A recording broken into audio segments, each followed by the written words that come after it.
Pakistan is the world's sixth most populated country and the second largest South Asian country, having more than 200 million people, which of whom 51% are male and the other 49% are females. Pakistan is one of the places where honor killing is practiced, where the female family members get killed or murdered to defend their family honor after committing an action that will bring shame and considered dishonor for the family. Child marriage is a serious concern in Pakistan, with 21% marrying before the age of 18. Till this day, violence against women, such as rape, murdering through honor killing, acid attacks, domestic violence, and forced marriage, remain routine. Here are some of the reported incidents. In June 2016, Zinat Rafiq, an 18 years old girl, was burned to death by her mother for bringing shame to the family by marrying someone of her own choosing. In May 2017, an 19-year-old teacher was tortured and burned to death by family members for refusing an arranged marriage. In July 2017, Kandil Baloch, a well-known Pakistani model, was killed by her brother in a so-called honor killing.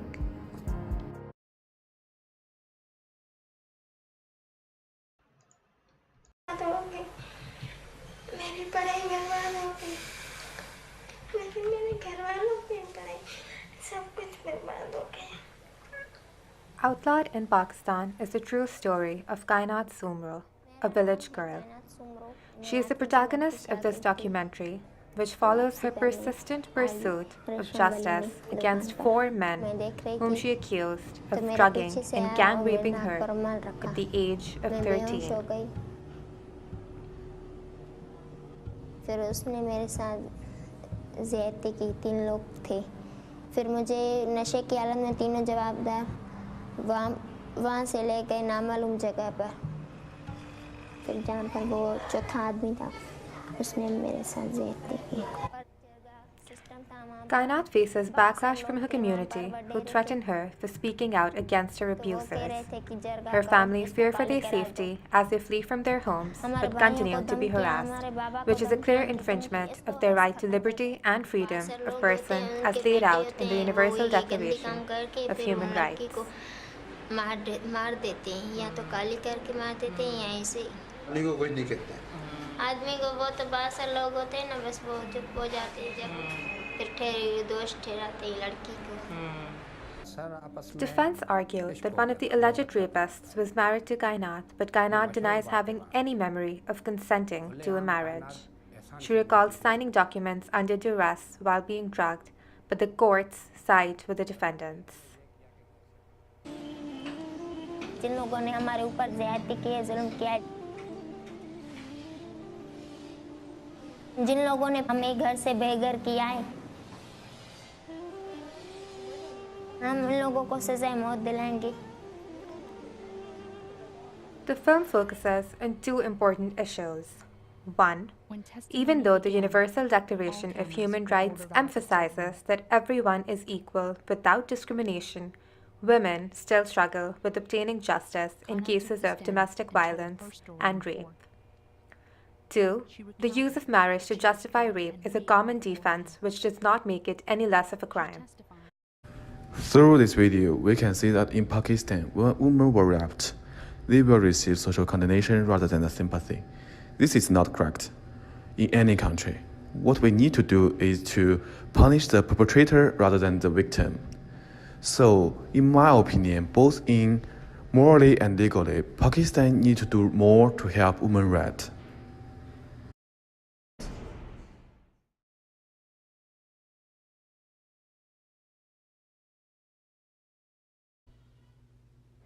I want to talk about Pakistani women's life after marriage. Pakistani women is more family-oriented. Even if they have a good education and a good job, most of them will stop working after marriage and devote themselves to supporting their husband and children.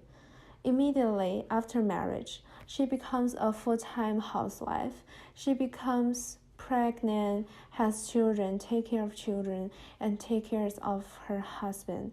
Pakistani women respect their husband very much and listen to their husband in all the big and small things in the family, thus minimizing family conflicts caused by disagreements between husband and wife.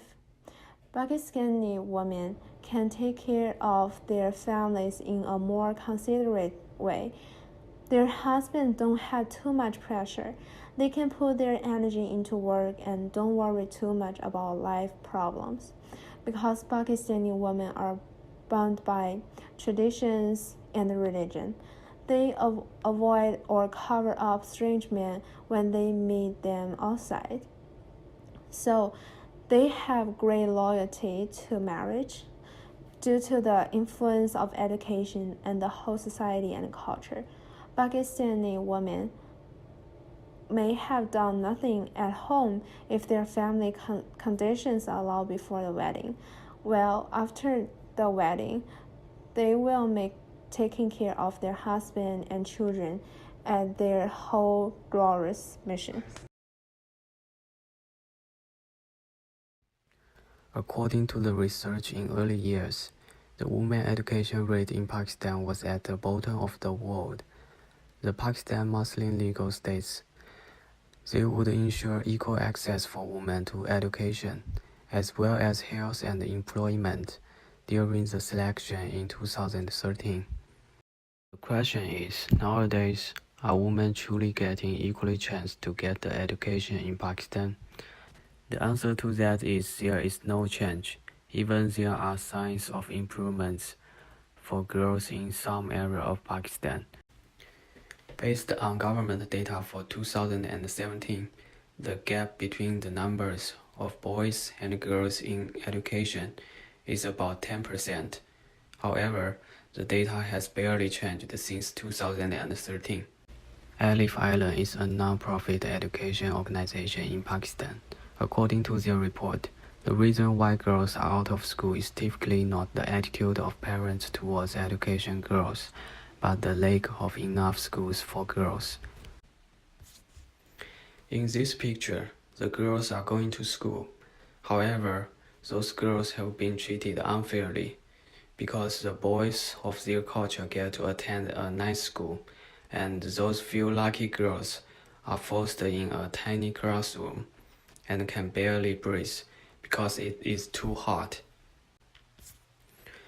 According to the Global Gender Gap report in 2017, the literacy rate in Pakistan for men was about 69%, but for women, it was only 44%.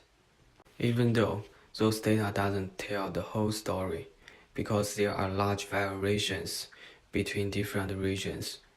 Females are educated equally like men in urban areas.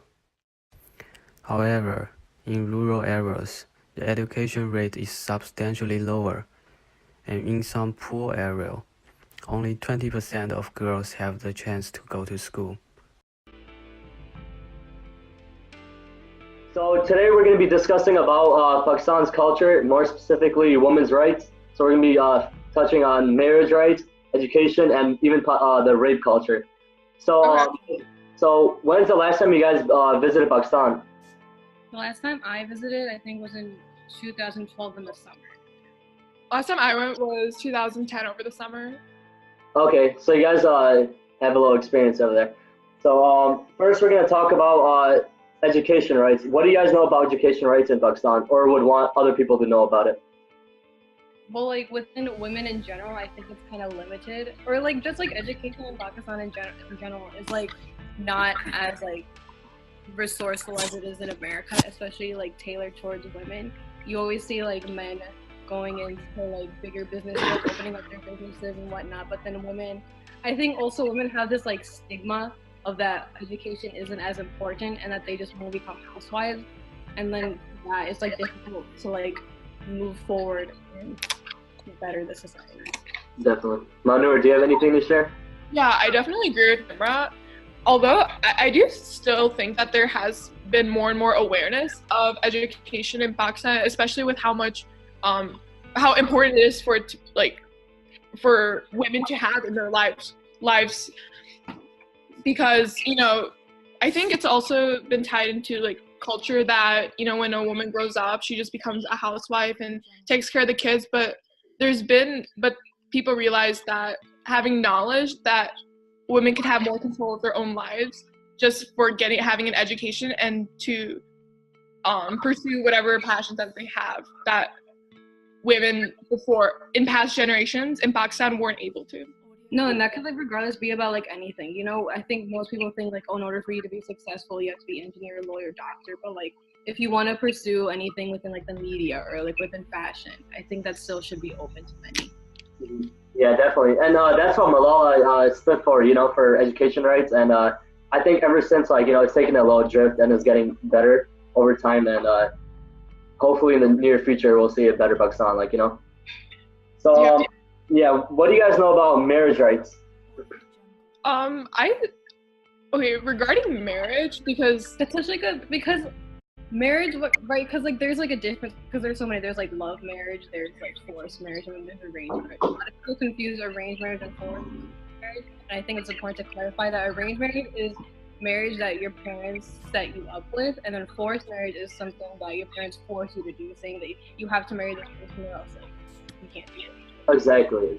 Yeah. I still do think that I still think Pakistan, like, marriage is still, there is like women are still like extremely limited to like the person that they want to marry, because there is still like that I still do think that still exists. Like there has been like maybe like there's been like slight changes over the years that like women may want to like pick, you know, a guy that she may be interested in, but that also like it's not just, but like there's like certain standards that women like from Pakistani families have to meet, you know, like he has to be Muslim and 100%. He has to have a good job, and you know, like I'm not saying those things aren't important, but there's definitely like high levels of standards that your parents expect you to come, otherwise like you just can't be with that guy. Or especially like I think one of the biggest ones is that if the guy follows like a different faith, it's considered like a burden for the family.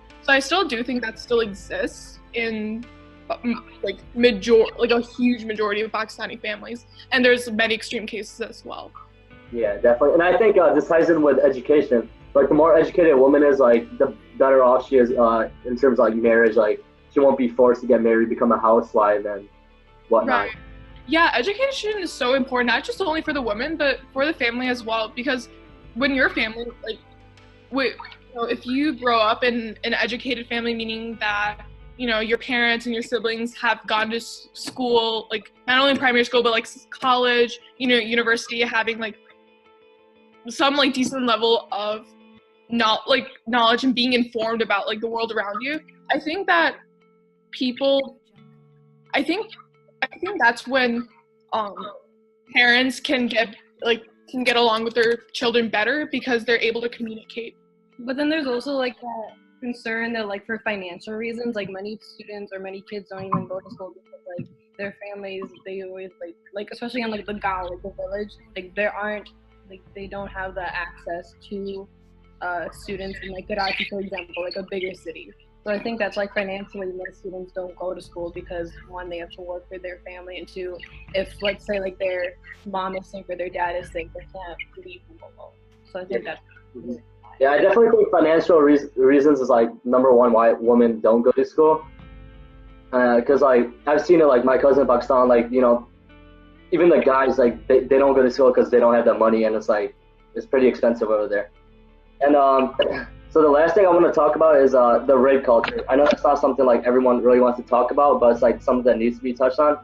And even in America, like we see all these like Hollywood stars like being accused, Bill Cosby, someone you would never even think of like doing such, you know, acts. But those things do exist, especially in like the Middle East, Southeast, and even America. So what would you guys want other people to know about Pakistan's like rape culture?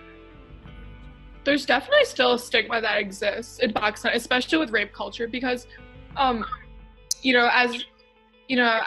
people have been emphasizing on media, you know, rape doesn't necessarily have to be someone that you don't know. It doesn't have to be like an old, you know, I think there's like a picture that people have in their minds of what a rapist looks like, but in all honesty, majority of rape cases come from someone that someone you know, whether it's a family member, an acquaintance, maybe even like a coworker, literally anybody that you've come across.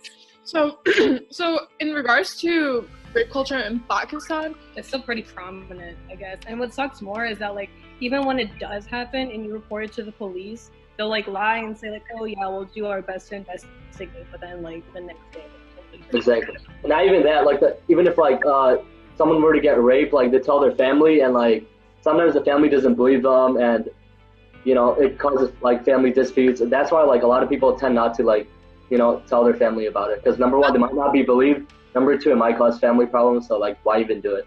So I think that's something important for like women to like, you know, always stand up against. Like even in America, we see it like right now, people are coming out forward, you know, with the Me Too that happened back in 1990s, and that, like, you know, once like people start doing that, I feel like more will start like, you know, coming up and like, yeah, fighting for it.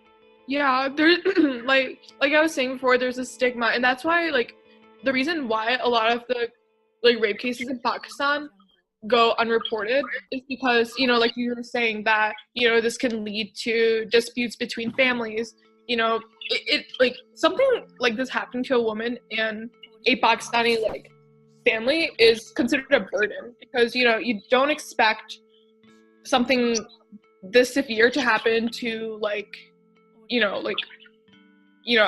because assuming that the woman is like not married. I mean, you can get raped when you're married too, but like it's mostly towards girls who are like in their like teens, even young girls that like, don't even know. Right, yeah, elementary students. Yeah, like sometimes you don't even there's certain like, you know, if you're like a young girl who's having this, you know, who's being raped by someone from their family or someone at like some like school official, you know, you don't even know what's happening to you. Like that's also one thing, is that you don't know what's happening to you, and then you realize that like years and years later, and then it's difficult to talk about it with family, with, you know, other people around you, because it's very strange. It's, you know, like it's not something that people want to hear, but that's the reality, is that it's a lot more common than you think, and people need to like bring more and more awareness to the community, so to make sure that like the perpetrators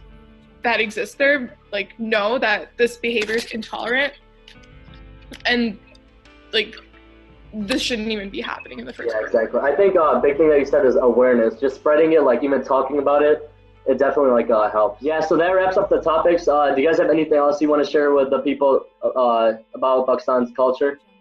Yeah, so, you know, I guess what I've like, we definitely like cover topics, you know, talking about like the dark, like, or like the hidden side of Pakistan, like a lot of the things that people don't talk, like, you know, bring awareness to, and that we should. But I think the good thing, like the good part about all of this is that like there is still hope, like for all like the young women that experience any sexual assault or rape, and that there's definitely like a brighter life ahead. So, you know, just even like, you know, I mean, sorry to cut you off. Every country has their flaws. Like you see, like a prime example would be America and like what's going on within the media industry and whatnot. But like also Pakistan might have its issues too, but there are still women willing to fight and to work towards to get their freedom that they deserve.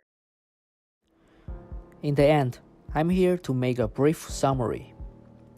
In Pakistan, similar to other South Asia countries, women still experience unequal rights in terms of education, marriage, and family culture. Although there are some exceptions. However, for the majority of the Pakistan women, education and marriage are still extremely limited.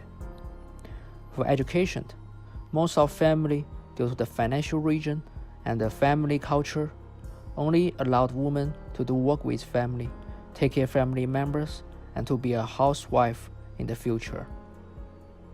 On the other hand, for marriage in Pakistan, women hardly marry the man that they wanted, since this will face a huge amount of pressure from family members, and there will be a lot of criteria to measure if they are accepted. Under this kind of environment, arranged marriage and forced marriage are still widely exist in Pakistan. For Pakistan family culture, women's rights are not as important as family honor. Just like what we talked about in the interview, if a woman was suffered from a rape, this would be either recognized as a lie or covered up by family members. Even the raper is from your own family. They do that because people believe exposure of this kind of incident might hurt the family honor and the future marriage.